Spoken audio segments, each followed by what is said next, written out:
Um, Hello, I'm here today with Phillip Selkirk, and he is the director of, he has done La Bamba, a documentary about this beautiful hacienda in Buenos Aires.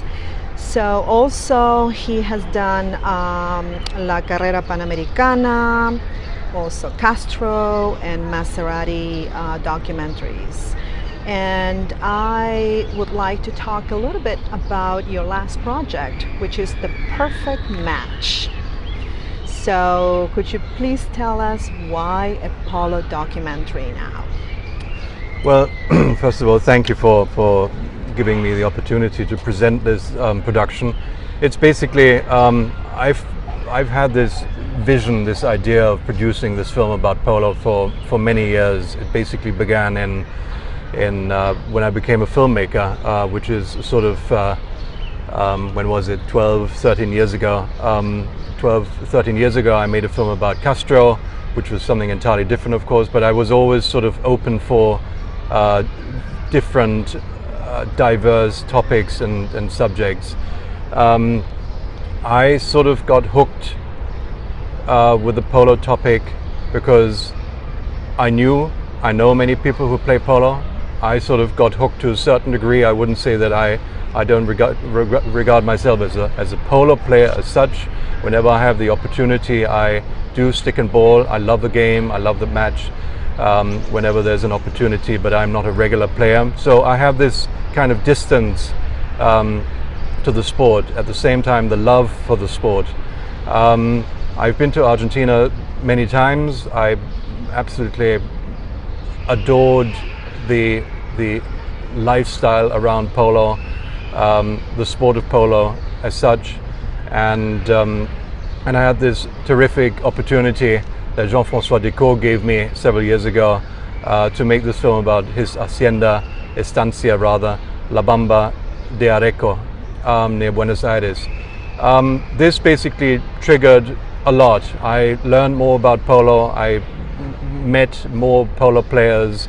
They obviously sort of enforced this idea and said, yes, Philip, you must make a documentary about Polo. This is long overdue. Obviously, there have been several films made about Polo. Probably one of the most well-known documentaries is the one done by Rolex many years ago, I believe in '83. That's a long time ago, but it was done extremely well. I just felt that apart from the many very well done reportages about Polo, a comprehensive film about Polo was necessary in order to describe the sport a little bit more in depth, but not on a technical level only. Obviously, we are also explaining this and that, like rules and what have you, but more in a playful way. We are not handing out a manual with our film.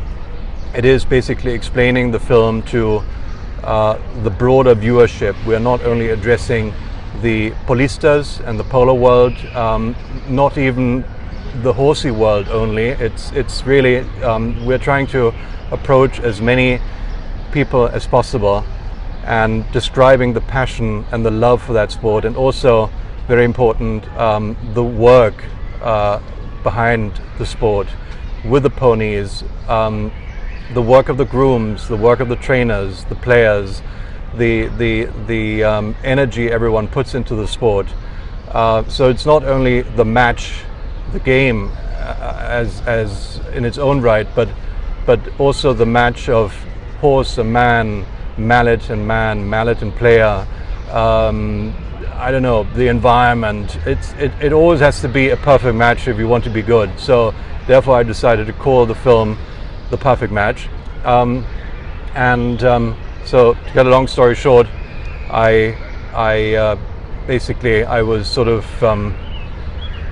it was triggered in Argentina, basically, this big film, and so we're making this film about Polo in the United States, and who knows, maybe we'll take it further to make a film about Polo in the world, which would make sense because every successful Polo player travels the world and plays it everywhere. Philip, can you please tell us how the U.S. Polo Association commissioned you to make this U.S.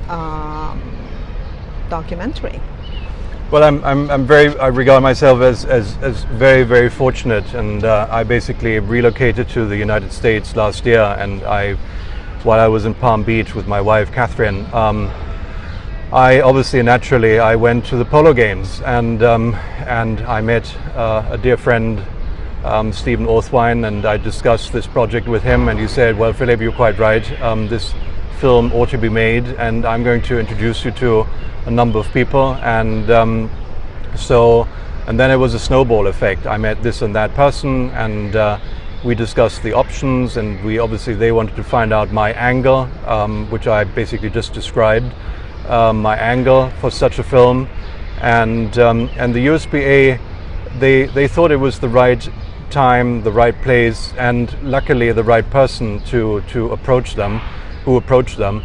And maybe it was sort of also helpful to be, as I said, have this slight distance to the polo sport in the US, having lived in Europe for such a long time. So I know about the sport, but I'm not sort of too close, so to say, with certain players or patrons or whatever. I watch it and I observe it from the documentarian point of view, even though I love the sport, which obviously helps this combination to know what we're talking about. So the USPA, after they vetted me and scanned me and watched all my films, and luckily they enjoyed watching them, they decided to do this with me, and we came up with a checklist, which is obviously very long, and a wish list from the USPA, and combined it with my wish lists, and so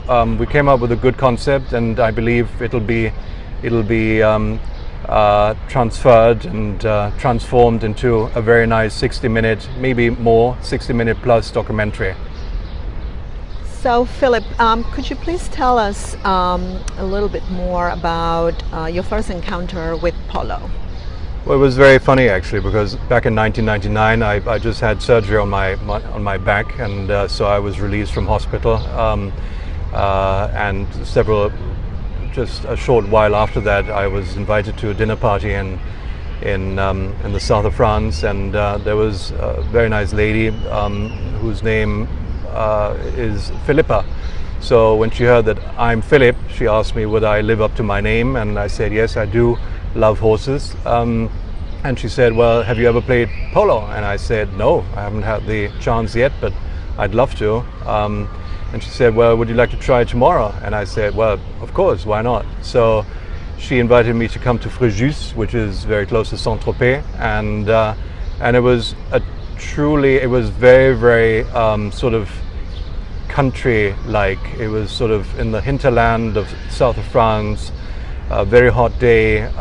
So they gave me this pony, a very patient pony, and a mallet and a ball, and I basically played stick and ball for minimum 90 minutes, if not 2 hours, and I loved it. And obviously I had some experience with horses before. I love horses, as I said, and then after 2 hours basically they must have kept an eye on me, and as I didn't act too stupidly, I was allowed to join a friendly chukker or two.